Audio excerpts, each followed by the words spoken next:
Mid terms over हो चुके हैं, प्री बोर्ड्स आने वाले हैं एंड सीक्वेंस के हिसाब से तुम्हारे पास सिर्फ 3 महीने बचे हैं अपनी बोर्ड एग्जामिनेशन की प्रिपरेशन के लिए, जो ख़त्म होने में कम से कम 1 महीना तो लगा देता है एंड तुम्हारे पास सिर्फ 1 महीना बचता है टू प्रिपेयर फॉर CUET।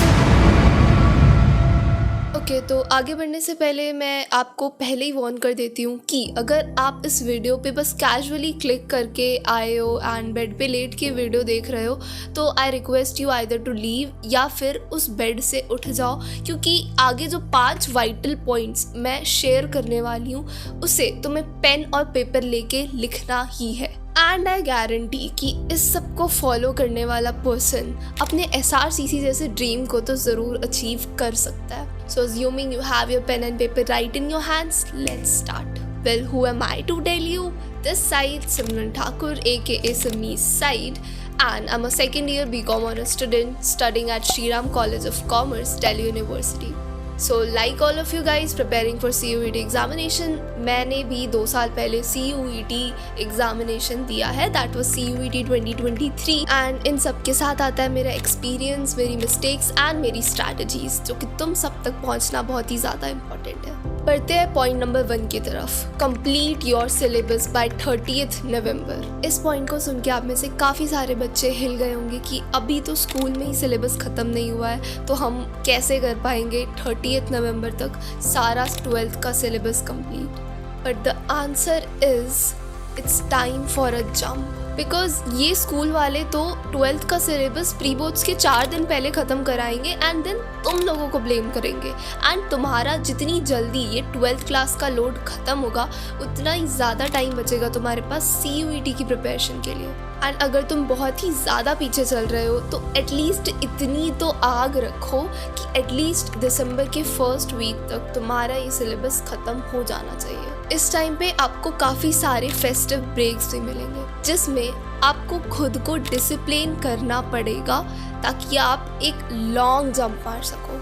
बहुत सिंपल सी चीज़ है, CUET के लिए तुम्हारे पास जितना टाइम होगा उतना ही अच्छा तुम प्रिपेयर भी कर पाओगे। एंड ये याद रखना कि CUET में ऑल इंडिया रैंक टॉप करने वाले बच्चे ज़्यादातर ड्रॉपर्स होते हैं एंड ये ड्रॉपर्स पूरा 1 साल इन्वेस्ट करते हैं इस एग्ज़ाम में मैक्सिमम स्कोर करने के लिए। तुम्हारे पास तो फिर भी सिर्फ कुछ महीने हैं। एंड हाँ, अगर आपने अभी तक CUET स्ट्रैटेजी पार्ट 1 की वीडियो नहीं देखी है मेरे चैनल पे तो आई रिक्वेस्ट कि इस वीडियो के ख़त्म होने के बाद वो वीडियो ज़रूर देख लेना, बिकॉज उस वीडियो में जितने भी इम्पॉर्टेंट पॉइंट्स थे मैं उसे इस वाली वीडियो में रिपीट नहीं कर सकती। उसकी लिंक आपको इस वीडियो के डिस्क्रिप्शन में एंड पिन कमेंट में भी मिल जाएगी। Moving forward to second point, the weekend bonus. Majority of the students अपने वीकेंड्स को वेस्ट करते हैं पूरी तरीके से, जबकि वो इस टाइम में अपने सबसे ज़्यादा हेक्टिक सब्जेक्ट्स जैसे कि इंग्लिश, GT, इन सब को काफ़ी ज़्यादा सेफ लेवल पे ला सकते हैं इसमें अभी टाइम इन्वेस्ट करके। एंड तुम्हें अगर अभी भी इस चीज़ की वैल्यू नहीं समझ आ रही है तो हेयर्स अ कैलकुलेशन। आज का गिना जाए तो इट्स 12 अक्टूबर 2024 एंड अज्यूमिंग कि आपका पेपर 15 मई के बाद से कभी भी हो सकता है तो आपके पास टोटल 66 सैटरडेज प्लस संडेज है। एंड अगर आप इन सैटरडेज संडेज में हर दिन 6 आवर्स लगा के पढ़ते हो तो टोटल 396 आवर्स बचते हैं।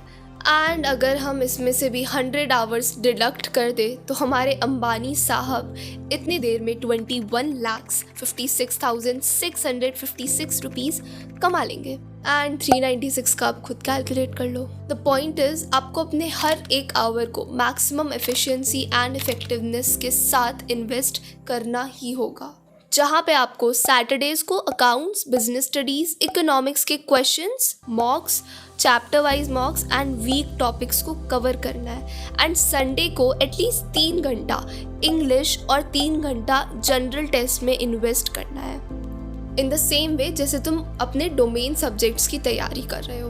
एंड हाँ, if you are not appearing for general test तो ट्राई करो उतना टाइम अपनी फैमिली को देने के लिए। आगे बढ़ने से पहले बात कर लेते हैं इस वीडियो के स्पॉन्सर की, जो कि है college Vidya. Through this portal you can directly apply to thousands of jobs and paid internships. यहाँ काफी सारे UG, PG and online courses available हैं एंड इसमें से तुम अपना कोर्स भी चूज कर सकते हो। कुछ बेसिक डिटेल्स डालने पे इसका एआई मॉडल आपको कुछ यूनिवर्सिटीज का नेम सजेस्ट करेगा जो कि टोटली गवर्नमेंट अप्रूव्ड होंगी। अगर आपको थोड़ी सी भी हेल्प चाहिए तो आप बिल्कुल कॉलेज विद्या के काउंसलर से या फिर उस पर्टिकुलर यूनिवर्सिटी के काउंसलर से ऑडियो या वीडियो कॉल पर आ सकते हो।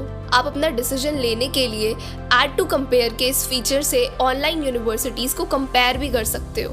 एंड अगर एडमिशन के टाइम कोई यूनिवर्सिटी आपको ईएमआई ऑप्शन अवेल नहीं करके देती तो कॉलेज विद्या आपको वो ऑप्शन अवेलेबल करके देगा।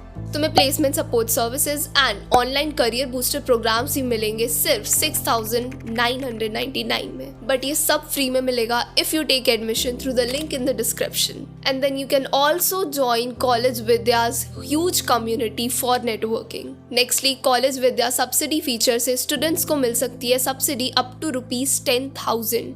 Overall, it's a one-stop solution for all of you. Do check out the link of the website. It's given in the description below. Daily schedule.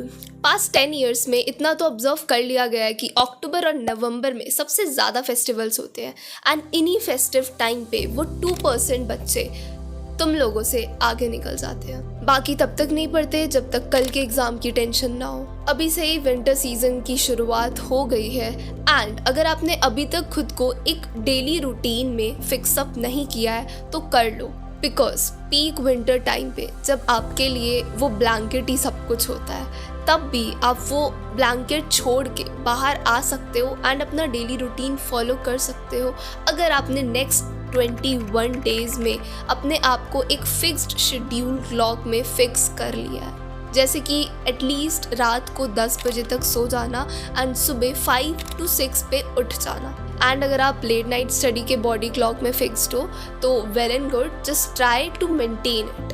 And याद रखना, जब तक आप अपने बॉडी को एक प्रॉपर रूटीन स्ट्रक्चर में नहीं डालते तब तक आप उस 2% बच्चों का पार्ट बन ही नहीं सकते। तो मॉर्निंग रिविजन, मैंने आपको अपनी पास्ट वीडियोस में भी बहुत बार कहा है कि आपको हर एक सब्जेक्ट की एक मिनी पोस्टमार्टम नोटबुक बना के रखनी है जिसमें आपका हर एक एक्सपीरियंस्ड ऐसा क्वेश्चन जो कि डिफ़िकल्ट लगा along with the solution and the mistake that you created, वो आपको मेंटेन करके रखना है। जैसे आपको सुबह स्कूल जाने से पहले या फिर if you are a night owl तो रात को सोने से पहले एक बार बस देख लेना है। मुझे पता है कि विद टाइम कंटेंट बढ़ता जाएगा, मिस्टेक्स बढ़ती जाएगी, क्वेश्चंस आंसर्स तुम्हें ज़्यादा से ज़्यादा रिवाइज करने पड़ेंगे, बट अगर आप ये 15 डेज़ तक भी करते हो ना तो कंटेंट के साथ आपकी स्पीड भी बढ़ रही है। जिस चीज़ में 15 मिनट्स लगने थे अब देखना तुम रिवाइज करते हुए वो 10 मिनट्स के अंदर कंप्लीट कर दोगे। And yes, it's the most difficult task to do and only 0.1% of the students can do that till the end. Because हमारा ब्रेन ही काफ़ी weird है। ये मैक्सिमम चीज़ें हमारी मेमोरी से किसी रैम की तरह एकदम निकाल देता है। बट अगर आप इस रूटीन को डेली करते हो, फॉलो करते जाते हो तो आपका ब्रेन इस वाली मेमोरी को उठा के एक दूसरे लॉन्ग टर्म रैम के पास रखेगा जिसमें यूजुअली आपके first love, first heart break and ऐसी कुछ चीज़ें होती हैं ताकि ये आपके ब्रेन में रिटेन्ड रह पाए। Be a monk. अच्छा वेट, अब ये सुन के घर छोड़ के मॉन्क बनने मत चले जाना, क्योंकि हाँ कभी कभार दिल तो यही करता है कि सब कुछ छोड़ छाड़ के कहीं चले जाएं। अगर हम साइंस की मदद से समझे तो हमें ये देखना होगा कि हम में कुछ करने वाला डोपामीन है एंड अगर हम इस डोपामीन को डिटॉक्स करते हैं तो हमारा फोकस ऑपोजिटली बढ़ता चला जाता है जिससे कि हमारे सक्सेसफुल होने के चांसेस भी साथ में बढ़ जाते हैं। इसको एक एग्जाम्पल से समझते हैं। मान लो कि आपने डिसाइड किया कि आज आपको 2 आवर्स अकाउंट्स पढ़नी है, बट ड्यू टू टेम्पटेशंस आपने डिसाइड करनी है पढ़ना तो है बट उससे पहले 1 घंटा एटलीस्ट गेम को दिया जाए। आप करते भी वही हो बट उस 1 घंटे बाद आप लिटरली बैठ जाते हो पढ़ने के लिए अकाउंट्स। तो क्या लगता है आप सक्सेसफुल रहे? The answer is a complete big no. Because game खेलते टाइम आप वो कर रहे थे जिसमें हाई डोपामीन था। मान लीजिए कि 500 डोपामीन सेटिस्फैक्शन आपको गेम खेलते टाइम मिल रही थी एंड वो आप डायरेक्टली स्विच करते हो पढ़ने के लिए जहाँ पे हार्डली 50 का भी डोपामीन नहीं मिल रहा है। इतने बड़े ट्रांजिशन में क्या लगता है वो आपको कितनी देर पढ़ने देगा? In fact, at that particular time, you are highly unproductive. जिस तरह ओशन में स्टॉर्म थंडर आने के कारण एक शिप डूब जाती है एंड वही दूसरे ओशन में स्टेबल पानी में वो शिप आगे बढ़ती रहती है, उसी तरह हमारी बॉडी भी फंक्शन करती है। हमारा माइंड जितना in reels, shorts and high dopamine वाली चीज़ों से ट्रिगर करने से दूर रहेगा, उतना ही हम फोकस्ड रह पाएंगे, जस्ट लाइक अ मॉन्क। अगर आप अभी तक इस वीडियो में बने हुए हो तो पैट योरसेल्फ, क्योंकि आपने प्रूव कर दिया कि एटलीस्ट इस short retention and less focused वाली जनरेशन में भी आप वो 2% स्टूडेंट्स बनने के काबिल हो। मिलते हैं दूसरी वीडियो में।